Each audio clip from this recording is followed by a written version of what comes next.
Olá meninas, tudo bem? Como é que vocês estão? Bom, hoje eu vou trazer para vocês um assunto que eu gosto muito, que é a farmacovigilância, né? Então, a farmacovigilância é uma ciência dentro da farmácia que é bastante importante, tanto na atuação comunitária, no SUS, né? Mas dentro do hospital a gente acaba atuando bastante dentro dessa área, né? Dessa ciência, porque a gente tem uma proximidade com o paciente, um acompanhamento, e isso fica mais fácil de acompanhar, tá? De detectar. Então, assim, primeiro aqui eu trouxe para vocês uma definição de farmacovigilância, uma definição antiga, né? Mas não mudou muita coisa. Então é isso mesmo, né? Farmacovigilância é a identificação e avaliação dos efeitos do uso agudo e crônico dos tratamentos farmacológicos no conjunto da população ou em subgrupos de pacientes expostos a tratamentos específicos. Né? Então é justamente isso que a gente faz dentro da farmacovigilância. E aqui eu trouxe para vocês, né? Esse é um material que eu peguei lá da Anvisa, muito bacana, que são os principais objetivos da farmacovigilância, né? E aí a gente tem aí dois principais, que é identificar as reações adversas não descritas e que sejam graves, né? Eu acho que isso daqui a gente contribui demais, né, na atualização de bulas de medicamentos, na retirada, no controle de uso de medicamentos, ou quantificar os riscos daqueles medicamentos que já estão em uso, né? Então, auxiliar até mesmo na incidência, na gravidade, a avaliação do impacto, né? E tudo isso contribui para que aconteça um maior conhecimento do perfil de segurança dos medicamentos em comercialização, tá?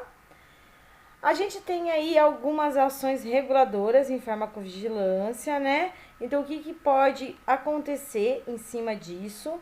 E aí, a partir do momento que eu tenho conhecimento, né, desses riscos que um medicamento ele pode trazer para o paciente, isso acarreta em algumas mudanças, né? Então, a farmacovigilância ela tem essa propriedade, que é modificar as informações, né, principalmente aqui textos de bula, né? Limitar ou até mesmo adicionar indicações terapêuticas, adicionar contraindicações, reduzir doses, modificar os medicamentos, como ele está, seu status, né? Se ele passa a ser sob prescrição médica, com retenção de receita e até mesmo a retirada do mercado, ok? Então a gente tem aqui, né, primeiro para a gente entender como é que funciona a farmacovigilância, um principal, né, busca que a gente tem, que é a reação adversa. Então, segundo a Organização Mundial de Saúde, a reação adversa é considerada qualquer reação nociva e não desejada que se apresente após a administração de um fármaco, nas doses normalmente utilizadas na espécie humana, tanto para profilaxia, diagnóstico, tratamento ou modificação de uma função fisiológica, ok?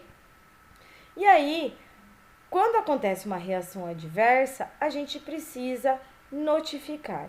Qual que é o órgão regulatório que a gente vai fazer essa notificação?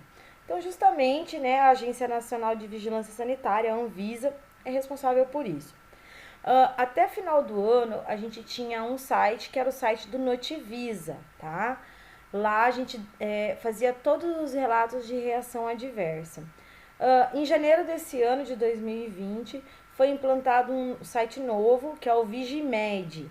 Então, o Vigimed ele é relacionado a medicamentos, como o próprio nome diz, né? Vigilância de medicamentos.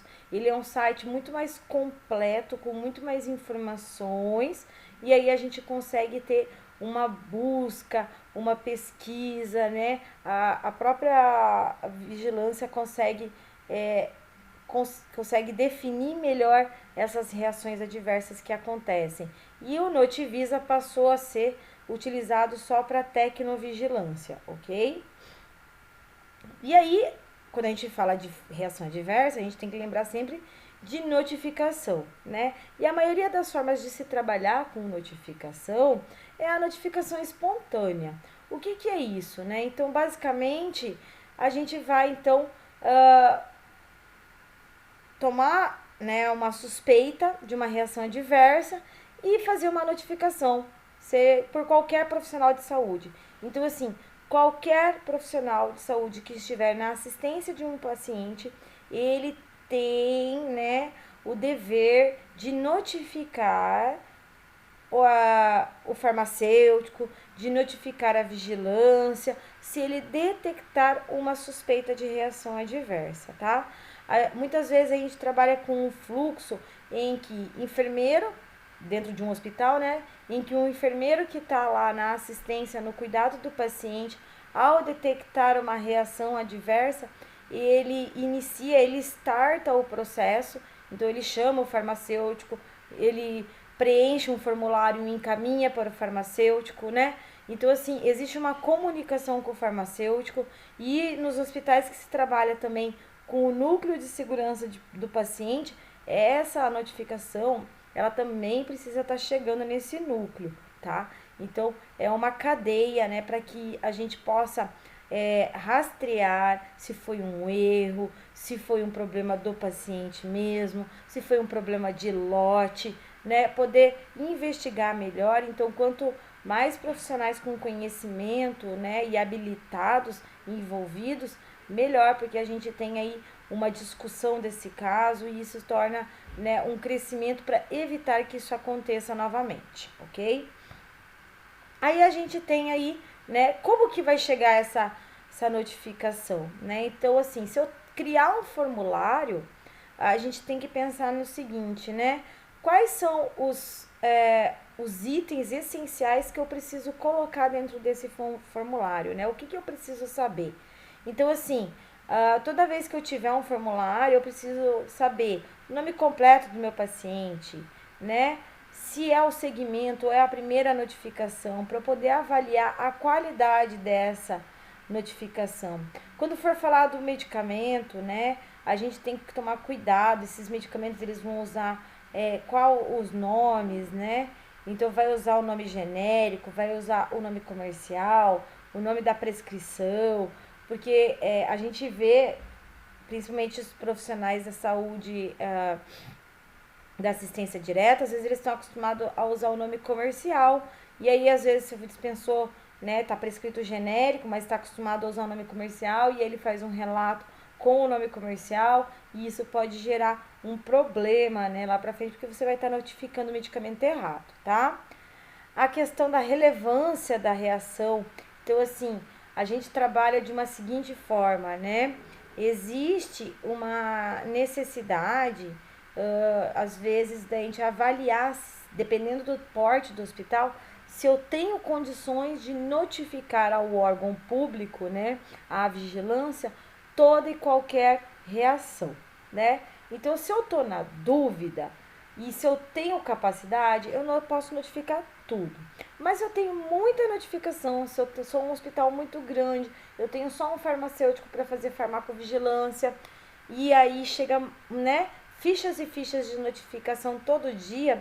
O que a gente vai avaliar? Primeiro, a gravidade, né? Então, reações adversas a medicamentos graves sempre devem ser notificados, independente, né, do medicamento, se é novo, se é antigo, se já todo mundo tem essa mesma reação, mas se for grave, tem que notificar. Outra coisa, medicamentos novos, tudo que aparecer, né, desde reações leves a reações muito graves, a gente tem que estar notificando, né? Medicamento novo são os medicamentos que estão há menos de 5 anos no comércio, né, no mercado farmacêutico. Então, assim, são ainda medicamentos que estão passando pela fase, né, 4 do seu estudo, que ainda estão em continuação desse estudo, e aí a gente está observando ainda os efeitos na população a né, médio e longo prazo, às vezes até, né, em populações diferentes que não foram testadas nos seus estudos de desenvolvimento. Então é necessário sim notificar essas reações. E aí a gente tem também, né, as questões de reações não descritas em bula, algo que não está esperado, algo que você nunca viu. É interessante talvez você poder estar fazendo a notificação, porque né, é algo que não está descrito em bula, não aconteceu com ninguém dentro dos estudos, então será que tem alguma coisa aí que passou desapercebida, que precisa voltar o estudo, né? Então é interessante a gente notificar algo que não esteja descrito em bula, tá? Outra coisa existe, né, a questão dos relatos, como são feitos, então é interessante a gente sempre cuidar, tá?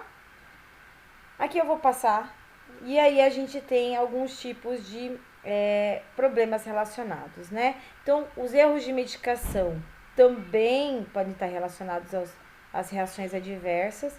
Então, assim, medicamentos quando não são administrados, ou a falta de prescrição de medicamento, tudo isso é um problema de saúde também, tá?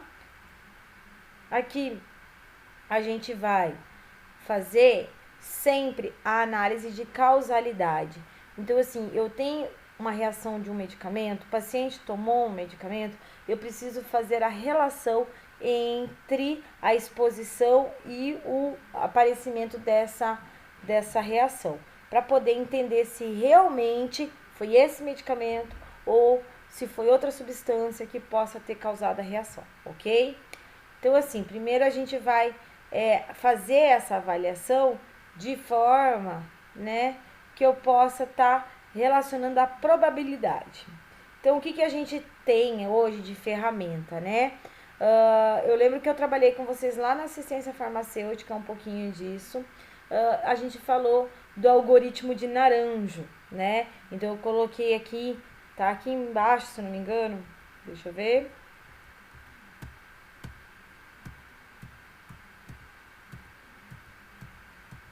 Tá aqui, né? Aonde a gente faz um levantamento com algumas questões relacionadas ao que aconteceu com o paciente, para eu poder então dizer se é ou não uma provável, possível, né?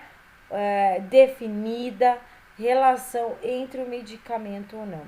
E isso daqui a gente tem que ter buscar essas informações. Às vezes, claro, a gente não consegue todas elas, mas quanto melhor a gente investigar e conseguir definir em cima disso daqui, melhor vai ser a minha conclusão sobre o caso e as melhores condutas vão poder ser tomadas, ok? Então aqui, ó, depois a gente chega no final, né, onde a gente tem uma causalidade definida, provável, possível e a duvidosa, tá bom? Pessoal, deixei o material, eu vou colocar esse material aqui, esses slides, é muita coisa. Se eu começar a falar de cada um deles, né, explicar, vocês sabem que eu falo pra caramba, então a gente vai ficar aí 1h30. Então foi mais só pra matar um pouquinho a saudade da prof falando, e tô à disposição para tirar dúvidas de vocês, ok? Beijos!